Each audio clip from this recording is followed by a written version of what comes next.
Praise the Lord.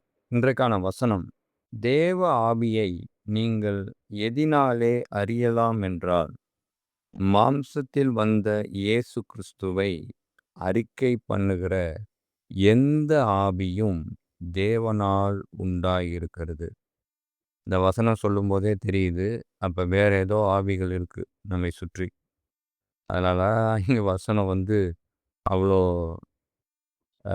Correlate பண்ணி சொல்லுது அப்படின்னு நான் நினைக்கிறேன். வேற என்னென்ன ஆவிகள் இருக்கு? அவருடைய கட்டளைகளை கைக்கொள்ளுகிறவன் அவரில் நிலைத்திருக்கிறான். முதலாவது, கட்டளைகளை கைக்கொள்ளுகிறவன் அவரில் நிலைத்திருக்கிறான். அப்போ கட்டளைகளை கைக்கொள்ளாதவன் அவரில் நிலைத்தவன் அல்ல, அவன் வேறு ஒரு ஆவியை உடையவன். பழைய ஏற்பாட்டின் கட்டளை என்ன? விபச்சாரம் செய்யாதிருப்பாயாக. விபச்சாரப்பாவோ வேசித்தனப்பாவோ இதெல்லாம் அவனிடத்துல காணப்படக்கூடாது. பொய் சாட்சி சொல்லக்கூடாது. களவு செய்யக்கூடாது. களவுங்கும்போது ஒரு இடத்துலேருந்து இன்னொரு இடத்துல போய் யார் வீட்டையாவது போய் கொள்ளையடிக்கிறதோ திருடுறதோ அது மட்டுமல்ல, தன்னுடைய வாழ்க்கைய இயேசுவுக்காக அர்ப்பணித்தேன் என்று சொல்லி மற்றவர்களை ஏமாற்றி களவு செய்வர். பிறருடைய யாதொன்றையும் இச்சியாதிருப்பாயாக. உலக இச்சை அவனிடத்துல இருக்கக்கூடாது. அப்படி ஒருவன் இருந்தாலானால்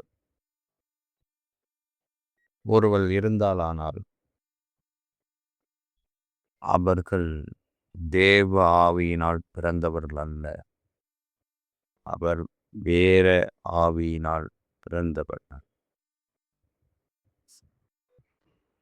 அவர் நம்மில் நிலைத்திருக்கிறதை அவர் நமக்கு தந்தருளின ஆவியினாலே அறிந்திருக்கிறோம்.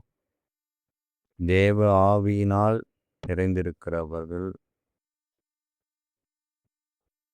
தேவ ஆவியினால் அறியப்பட்டவர்கள். இயேசு கிறிஸ்து அவர்தான் இரட்சகர் என்று அறியப்பட்டவர்கள். அவர்களுடைய கிரியைகள் வேதத்திற்கு புறம்பானதாய் இருக்காது. அவர்களுடைய கிரியைகள் வேதத்திற்கு ஏற்புடையவைகளை மாத்திரமே செய்யும். வேதத்திற்கு புறம்பான காரியங்களை ஒரு நாளும் செய்யாது. அதிலே நாம் என்ன பண்ணலாம்? கண்டுபிடிக்கலாம் அவங்க எப்பேற்பட்ட ஆவியை உடையவர்கள்.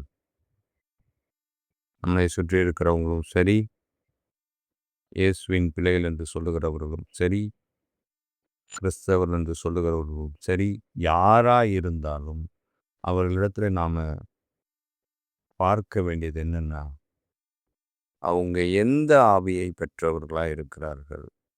வசனம் சொல்றதும் அதுதான். வேற ஆவியினால் நிறைந்திருக்கிறாங்க. அது சாத்தானுடைய ஆவியினால் நிறைந்திருக்கிறாங்க. உலக ஆவியினால் நிறைந்திருக்கிறாங்க. பலவித ஆவிகளினால் நிறைந்திருப்பாங்க. அதை நாம் வேறு பிரித்து கண்டுபிடிக்கணும்னா அவங்களுடைய கிரியைகள் மூலமா நம்ம ஈஸியாக கண்டுபிடிக்க முடியும். அவங்களுடைய வாழ்க்கை முறைகளை நாம் பார்க்கும் பொழுது ஈஸியாக கண்டுபிடிக்க முடியும். தேவ ஆவியானவர் அங்கே இருந்து கிரியை செய்கிறாரா, இல்லை உலக ஆவி அங்கே இருந்து கிரியை செய்கிறதா என்று. மாம்சத்தில் வந்த இயேசுவை அறிக்கை பண்ணாத எந்த ஆவியும் தேவனால் உண்டானதல்ல. அது இயேசு கிறிஸ்துவை தன்னுடைய சொந்த இரட்சகராய் ஏற்றுக்கொள்ளாத, தன் வாயினால் அறிக்கை பண்ணாத, தன் இருதயத்தினால் அறிக்கை பண்ணாத, தன் ஆத்துமாவினால் உணராத எந்த ஆவியும் தேவனால் உண்டானதல்ல. ஒருவேளை இன்னைக்கு இயேசுவை முன்னிறுத்தாம தன்னை முன்னிறுத்தி, தன் ஊழியத்தை முன்னிறுத்தி, தன்னுடைய காரியங்களை முன்னிறுத்தி, தன்னுடைய மற்ற விஷயங்களை முன்னிறுத்தி ஒருவன் செல்வானானால் அவன் கிறிஸ்தவனாவே இருந்தாலும் அவன் ஒரு நாளும் தேவ ஆவியினால் உண்டானவன் அல்ல, அவன் பிசாசினால் உண்டானவன்.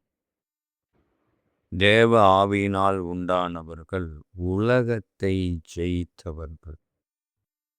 உலகம் கொடுக்கிற எந்தவித ஐஸ்வர்யமா இருந்தாலும், ஆசீர்வாதமா இருந்தாலும், மகிமையா இருந்தாலும், பேர் புகழா இருந்தாலும், எந்த ஒரு காரியமாயிருந்தாலும் அதற்கு அடிமையாகாதபடி தன்னை காத்து கொண்டு உலகத்தை ஜெயித்திருக்கிறவனே தேவ ஆவியை கண்டுபிடித்தவன், இயேசுவை ஏற்றுக்கொண்டு அறிகிறவன். தேவ ஆவியினால் பேசுகிறவன் எவனும் இயேசுவை சபிக்கப்பட்டவன் என்று சொல்ல மாட்டான். இதனுடைய அர்த்தம், இயேசுவை தரம் தாழ்த்த மாட்டான், அவருடைய நாமத்தை வீணிலே வழங்க மாட்டான், அவருடைய நாமத்திற்கு இழுக்குண்டாக்க மாட்டான், அவருடைய வார்த்தைகளை கடைபிடியாதபடி அவருக்கு அவமானத்தை தேடித்தர மாட்டான், அவரை எல்லாருக்கும் முன்பாக பின்தள்ள மாட்டான். ஆனால் இது எல்லாவற்றிலும், எல்லா காரியங்களிலும் ஒருவன் செய்வானானால் அவன் தேவ ஆவியினால் அறியப்பட்டவன் அல்ல. தேவ ஆவியினால் அறியப்பட்டவன் இயேசுவை கர்த்தர் என்று சொல்லி அறிக்கை செய்வான், தன் வாயினாலே அறிக்கை செய்வான், தன் இருதயத்தாலே அறிக்கை செய்வான். அப்படிப்பட்டவன்தான் தேவ ஆவியை அறிந்தவன், இயேசுவை அறிந்தவன். இதெல்லாம் நாம கம்பேர் பண்ணி பார்க்கணும். ஏன்னா நம்மை சுற்றி பல பொல்லாத ஆவிகள் எழும்பி நிற்கிறது. எது தேவனை அறிந்த ஆவி என்பதை நம்ம கண்டுபிடிக்கணும். ஆவின்னா நான் பிசாசை சொல்லலை, அவங்களுடைய கேரக்டர் அதை சொல்கிறேன், அவங்களுடைய செயல்பாடுகள் அதை சொல்கிறேன். வேதத்தில் நிறைய பேர் இருக்கிறாங்க, அவங்க எல்லாருமே இயேசுவை அறிகிற அறிவிலே அறியப்பட்டவர்கள். இதை எழுதின பவுலா இருக்கலாம், பேதுருவா இருக்கலாம், யோவானா இருக்கலாம், யாரா வேணா இருக்கலாம். எல்லாரும் இயேசுவை சொந்த இரட்சகராய் ஏற்றுக்கொண்டவர்கள், உணர்ந்திருக்கிறவர்கள். அப்படி உணராதபடி இயேசுவின் நாமத்திற்கு, அவருடைய மகிமைக்கு இழுக்கு உண்டாக்குகிறவன் எவளும் ஒரு நாளும் தேவ ஆவியினால் உண்டானவர்கள் அல்ல.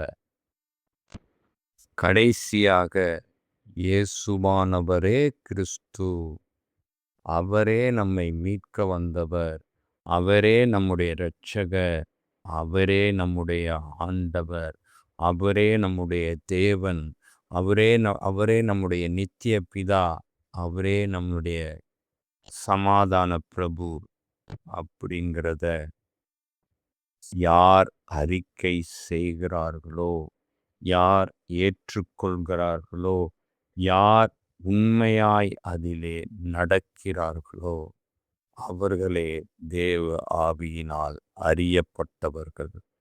அவர்களே இயேசு கிறிஸ்துவை கண்டுபிடித்தவர்கள். அவர்களே இயேசு கிறிஸ்துவை ருசித்தவர்கள். காதுள்ளவர்கள் கேட்க கடவர்கள். ஆமென்.